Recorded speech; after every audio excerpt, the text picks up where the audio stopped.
Buenos días, profesor y compañeros. En esta ocasión, mi grupo y yo vamos a exponer acerca del modelo de Drude de los metales. Solo una parte del avance que hasta donde hemos llegado. Y los integrantes de este grupo somos Sotelo Palacios Bruno Andes, Infante Burgos Giancarlo, La Torre Poma Joshua y quien le habla Mendoza Gutiérrez. Para empezar, vamos a hablar por primera parte las principales posiciones básicas que hizo Drude, ¿no? En el cual habla que en este modelo de los metales habla acerca de la teoría cinética para tratar de explicar las propiedades de los metales, ¿no? También esto supuso, ¿no?, que la carga positiva que compensa los electrones de valencia por átomo está representada de esta manera, donde el número de átomos por centímetro cuadrado va a ser igual al número de Avogadro sobre el área, y esto multiplicado por la densidad del metal, ¿no? Y de esta ecuación, multiplicando, ¿no?, como acabo de mencionar, por el número de electrones de valencia por átomo, se va a tener este número de electrones libres por centímetro cuadrado, por centímetro cúbico, ¿no? Y esta es la ecuación a la que se ha llegado. Entonces, para ir de ello, también salió que el volumen asociado a un electrón corresponde al inverso de n. O sea, inviertes 1 sobre n y esto representa el volumen, ¿no? El volumen del átomo, cuyo radio es este R sub S, ¿no? Aparte de eso, el Z va a representarse también como Z, que es el número de protones, que va a ser igual al número de electrones. Y también el core o ion, que se reconoce como Z menos Z, de los electrones, van a ser siendo los otros Z del valencia, ¿no? Entonces aquí el volumen que va a estar asociado a un electrón corresponde al inverso de n. Si este volumen lo consideramos como una esfera, se va a poder asociar mediante ese valor de radio, R sub S.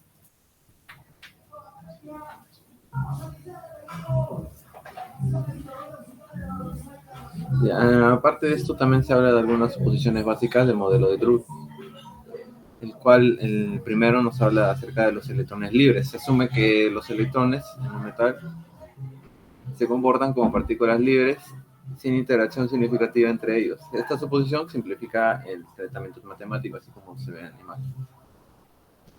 También habla acerca de los choques con iones, el tiempo medio entre colisiones, movimiento rectilíneo y también acerca del campo eléctrico externo, ¿no? Como se menciona ahí, en los choques con iones, estos electrones se van a mover a través del metal, así generando colisiones elásticas, ¿no?, entre los iones del metal.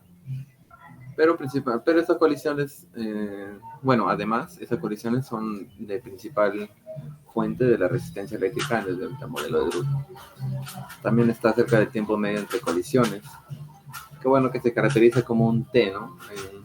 Como el tiempo promedio que transcurre entre las colisiones de un electrón. También habla acerca de un modelo rectilíneo, cual supone que los electrones se mueven en líneas rectas a velocidades constantes. Está también el campo eléctrico externo, que se considera la presencia de un campo eléctrico externo que va a afectar al movimiento de los electrones. Después a mi compañero. Bueno, acá vamos a ver sobre la conducción eléctrica de corriente continua en un metal, con lo cual podemos ver la imagen que tiene como figura un cilindro, con lo cual podemos ver que hay una longitud de lado a lado, con lo cual podemos ver que pasa una corriente sobre una área, con lo cual podemos encontrar que hay una densidad de corriente, intensidad de campo eléctrico y una resistividad. Con lo cual podemos concluir o analizar dicha imagen. Podemos decir que el resistor, ya sea largo, vamos a cambiar algunas de estas variables. Y con lo cual podemos decir que al ser más grande la longitud, la corriente tendrá que pasar por un lugar mucho más largo y tendrá que pasar por un resistor. Siendo así, parecer algo lógico pensar que la resistencia va a aumentar si incrementamos la longitud de dicho resistor. Y también si modificamos el área transversal del cilindro con un diámetro mayor, sería lógico pensar que la corriente también va a tener un mayor espacio para aumentar y va a haber menos resistencia. Con lo cual, el siguiente se va a utilizar la ley de Ohm, con lo cual sería el voltaje igual a la intensidad por la resistencia. Y para calcular la resistencia eléctrica de un conductor en la función de la resistividad es la resistencia igual a la resistividad por la longitud sobre el área transversal, que sería en metros cuadrados. Con lo cual sabemos que la intensidad sobre la densidad de corriente por el área, esta ecuación se va a utilizar para determinar la corriente que fluye en dichos conductos conociendo la densidad y el área transversal. También hay la diferencia de voltaje siendo igual al campo magnético por la longitud. Pero vemos que la intensidad, que el campo magnético es igual a la resistividad por la densidad de corriente. Que este es útil para determinar el campo magnético que genera por una corriente eléctrica en un conductor específico. Con lo cual, asumiremos que comprender la interrelación de la potencia y la función de tiempo es un material conductor, donde el P, que sería la resistividad, si lo combinamos con la ecuación anterior, vamos a tener la siguiente ecuación, que la resistencia es igual a la resistividad por la longitud sobre el área transversal. Siguiente, definimos la conductividad como sigma igual a 1 sobre la resistividad, pudiendo reescribir en la densidad de la corriente como igual a sigma por el campo, cumpliéndose como la ley de Ohm. En el siguiente obtendremos como el sigma dentro del modelo de Druff. Usaremos las siguientes definiciones, donde n es el número de electrones en centímetros al cubo y el voltaje es la velocidad promedio que los electrones avanzan en un metal, sea el t el tiempo que transcurrió de su última colisión. Para un electrón determinado su velocidad será la siguiente ecuación. Con esta ecuación asumimos que estamos buscando comprender la relación entre la diferencia de potencial en la función de tiempo, donde podemos describir cómo varía la diferencia de potencia en un material conductor a medida que pasa el tiempo, donde dependemos de los valores del voltaje inicial, de la carga, del campo y del tiempo, donde se puede tener diferentes formas de curvas para el voltaje en función del tiempo. 7. Si promediamos sobre todos los electrones, podemos tener esta ecuación y usando que voltaje inicial, ya que las velocidades se puede describir al azar. Después de la colisión, así formamos una forma lineal de la ecuación anterior y la densidad de corriente. Le doy pase a mi compañero.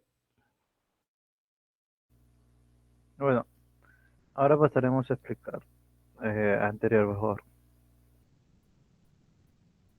Ahora pasaremos a explicar lo que sería la velocidad luego de la colisión.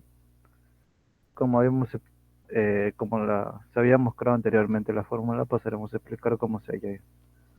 Usamos una ecuación simple de MRV, que sería la velocidad final igual a la velocidad inicial más aceleración por tiempo. En este caso, para entender primero la velocidad luego de la colisión, esto implica que a medida que va pasando, que los electrones van fluyendo en la corriente, estos van a ir chocando y van a ir agarrando ciertas velocidades. Tomaremos primero como referencia la velocidad inicial igual a cero. Esto nos indicaría que la velocidad final es igual a, acá tomamos como menos la aceleración, sería velocidad final igual a menos aceleración por tiempo. Luego pasaremos a otra ecuación, que es la segunda ecuación de Newton, fuerza igual a masa por aceleración. Esta ecuación la multiplicaremos por la carga, que lo tenemos ahí formado como E, tenemos simbolizado como E. Multiplicamos por ambos lados lo que sería la carga. Sabemos que carga por fuerza es igual al campo y luego despejaríamos A. Entonces nos quedaría campo sobre carga por M igual a aceleración. Una vez teniendo la aceleración, esta la pasamos a reemplazar en la primera ecuación que tenemos. Y ya pues nos daría lo que sería la velocidad igual a menos carga por campo por tiempo sobre M, que la M sería la masa. Luego tenemos lo que sería lo que es la densidad de corriente, que es que está representada por lo que sería el campo por el número de electrones que va fluyendo por lo que sería la carga cuadrado por tiempo sobre m, que es la masa. Siguiente, por favor.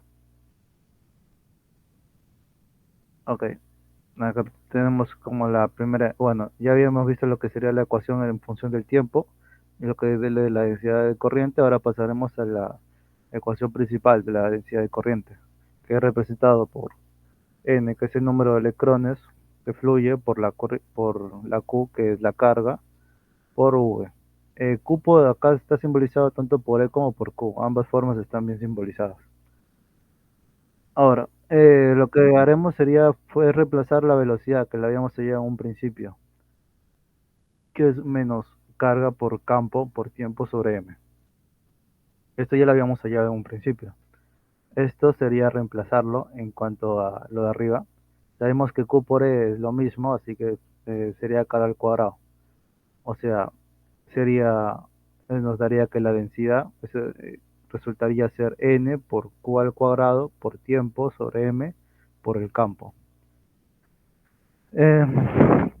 Luego, también tenemos que lo que sería la densidad de corriente. Bueno, la densidad de corriente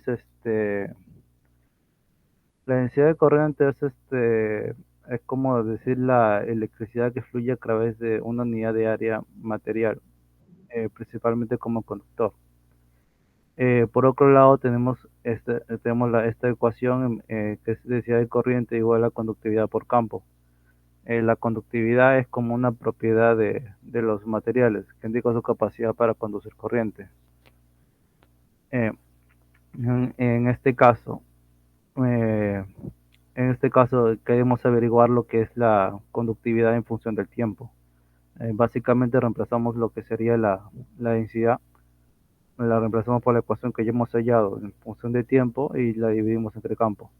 Entonces ahí tendremos que la conductividad es igual a n por e al cuadrado, que es la carga, n es la cantidad de electrones, por tiempo sobre m, que sería la masa. Usualmente esto se pone en términos de la inversa. También tenemos lo que sería la resistividad, que era la P, que se había mencionado anteriormente por un compañero. Y aquí estamos hablando más de la conductividad. Si queremos hallar la P en función de tiempo, simplemente invertimos la ecuación que ya tenemos. Aquí podemos ver representado lo que sería el flujo de los electrones, ¿no? A través de la corriente. Ahí tenemos que la variación X es como la distancia y ahí tenemos V por tiempo, que es variado como un M rojo. Siguiente, por favor.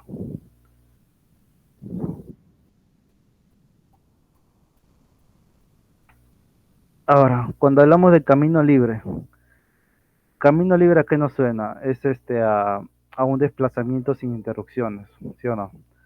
Bueno, aquí básicamente estamos tratando de hallar la distancia antes de que choque. Como podemos ver en la imagen que estamos mostrando, ahí vemos un electrón que está fluyendo, y que prácticamente va a chocar, ya sea con uno o dos electrones, o hasta tres. Va a haber un choque.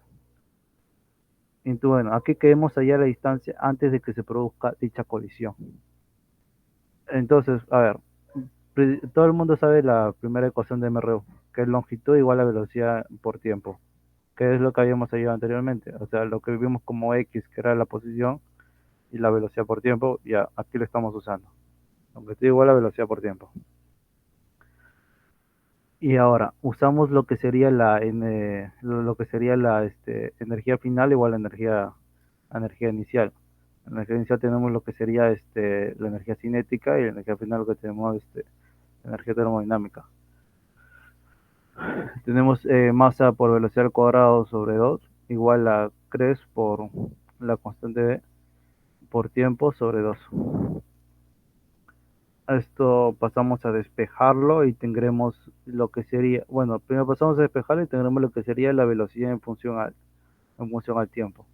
Ahora, como nosotros ya no queremos hallar la velocidad, sino queremos hallar lo que es el camino libre, pasamos a reemplazar lo que sería la velocidad por L sobre T. Y bueno, acá despejamos L en función del tiempo, ya que ya tendríamos lo que estaríamos buscando. Bueno, y entonces, ¿qué es lo que qué es lo que podemos, qué es lo que podemos concluir? A que la colisión es una distancia promedio que recorre antes de que ocurra una colisión, como se había explicado anteriormente. El camino libre de la colisión depende de la densidad de los iones.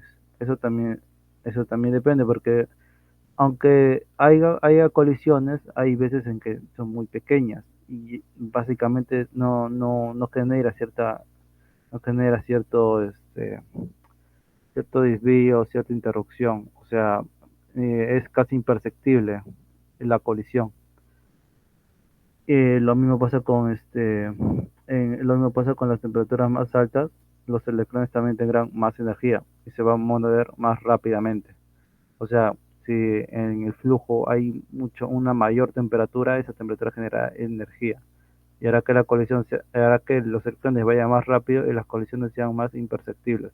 Es como pongamos un ejemplo de un carro que va a máxima velocidad. Aunque haya varios objetos ahí pequeños atravesándose, casi ni se van a sentir, porque el carro va con una fuerza mayor y básicamente los objetos serán desplazados, pero la trayectoria no cambiará. Bueno, le paso a mi compañero Sotelo. A ver, siguiente, por favor. Bueno, a ver, sobre el efecto Hall, podemos ver primeramente que podemos conocer el efecto Hall como, como el campo eléctrico que se produce debido a la separación de cargas en el interior de un conductor, por el que circula una corriente eléctrica en presencia de un campo magnético, la cual con su componente perpendicular al movimiento de las cargas. Vemos que este dicho campo eléctrico, la cual es el campo Hall, llega a ser perpendicular al movimiento de las cargas y a la componente perpendicular del campo magnético aplicado. Bueno, y para abreviar, podemos decir que esto lleva el nombre a su primer modelador, la cual llega a ser el físico estadounidense Edwin Halbert Hall. Y bueno, a ver, siguiente, por favor. Primeramente, lo que hemos visto ha sido un conductor al cual se le está aplicando un campo magnético externo perpendicular. Ahora, aquí podemos ver primeramente sobre la fuerza de Lorentz. Y la fuerza de Lorentz es, como podemos decir, es la fuerza eléctrica más la fuerza magnética. Aquí podemos verlo representado como la carga por la velocidad sobre la velocidad de la luz multiplicado por el campo magnético más la carga por el campo eléctrico. Ahora, de acuerdo a la ecuación de Newton, la cual es que fuerza es igual a masa por la aceleración, aquí podemos ver que se suman primero las fuerzas, la cual es la fuerza de Lorentz más la fuerza de rozamiento. Y la fuerza de rozamiento es lo que anteriormente ha explicado mi compañero, la cual podemos ver que es la fuerza de roce de las colisiones, la cual eso es igual a lambda por la velocidad respecto al tiempo, la cual también lo podemos poner como a menos masa sobre el tiempo por la velocidad respecto al tiempo. Ahora, acá podemos ver, regresando a la ecuación 3, que esto lo podemos poner como masa es igual a la derivada de la velocidad sobre la derivada del tiempo, la cual esto también lo podemos poner como la derivada del momento sobre la derivada del tiempo, ya que momento es igual a masa por la velocidad. Ahora, combinando la ecuación 2 y 3 en 1, la cual es la fuerza de roce de las colisiones, obtenemos lo siguiente, que es lo de abajo.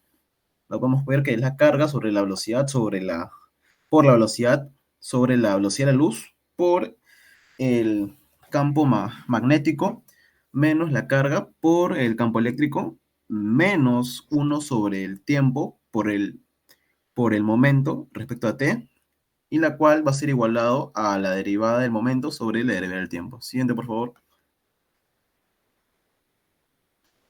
Ahora, vamos a resolver la siguiente ecuación anterior en el estado estacionario. El estado estacionario llega a ser a que no llega a tener un movimiento, o sea, está inmóvil, no, está en ese mismo estado, la cual vamos a imponer que la derivada del momento sobre la derivada del tiempo va a ser igual a cero, la cual obtenemos lo siguiente, la cual es, podemos ver las siguientes ecuaciones, las dos, la cual es cero igual a menos la carga el, por la fuerza, por el campo eléctrico en X, menos 1 sobre el tiempo por el momento en X, menos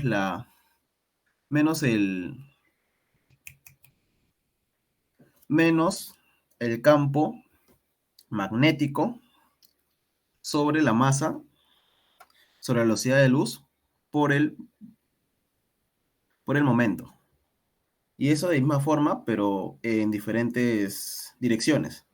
Ahora, si estas ecuaciones lo multiplicamos ambas por el número de electrones, por la carga, por el tiempo sobre la masa, y definimos la girofrecuencia del electrón, la cual es la carga por el campo magnético sobre la masa, por la velocidad, sobre la masa, por la velocidad de la luz. Siguiente, por favor. Vamos a obtener lo siguiente, la cual es esto. En estas dos ecuaciones que hemos visto anteriormente, vamos a obtener lo siguiente, la cual es el número de electrones por la carga al cuadrado, por el tiempo sobre la masa, por el campo eléctrico en X, igualado en menos la girofrecuencia del electrón, por el número de electrones, por la carga, por el tiempo sobre masa, por el momento en Y, menos el número de electrones por la carga sobre la masa por el momento. Igualmente de la misma forma. En la parte de abajo. Ahora, vamos a usar lo siguiente, la cual acá podemos ver delta y la densidad de corriente, la cual delta va a estar programada, o sea, representada sobre el número de electrones por la carga al cuadrado por el tiempo sobre la masa, y la densidad de corriente va a ser representada sobre el número de electrones por la carga sobre la masa por el momento. La cual ahora podemos obtener que delta en el campo eléctrico respecto a X va a ser igual a la frecuencia a la frecuencia del electrón por el tiempo, por la densidad de corriente en Y, menos la densidad de corriente en X. Y la otra va a ser la otra delta en el campo eléctrico respecto a Y, va a ser igual a menos el tiempo por la girofrecuencia del electrón por la densidad de corriente en X menos la densidad de corriente en Y, la cual en el estado estacionario vamos a poner que la densidad de corriente en Y va a ser igual a 0. Igual, y ahora vamos a obtener lo siguiente, en la cual esto nos va a dar que el campo eléctrico en Y va a ser igual a menos la girofrecuencia del electrón por el tiempo sobre delta por la densidad de corriente en X, y la cual esto nos va a dar menos el campo magnético sobre el número de electrones por la carga, por la velocidad de luz, y todo eso multiplicado por la densidad de corriente en X. Ahora, definimos el coeficiente de Hall, la cual lo vamos a poner como RH, la cual mediante esto nos va a dar que el coeficiente de Hall va a ser igual al campo eléctrico en Y sobre a la densidad de corriente en X por el campo magnético. Ahora, respecto al modelo de Drude, esto viene dado a partir de la ecuación anterior, de la 10, que podemos ver, que va a ser que el coeficiente de Hall va a ser igual a menos 1 sobre el número de electrones por la carga por la velocidad de la luz. Siguiente, por favor.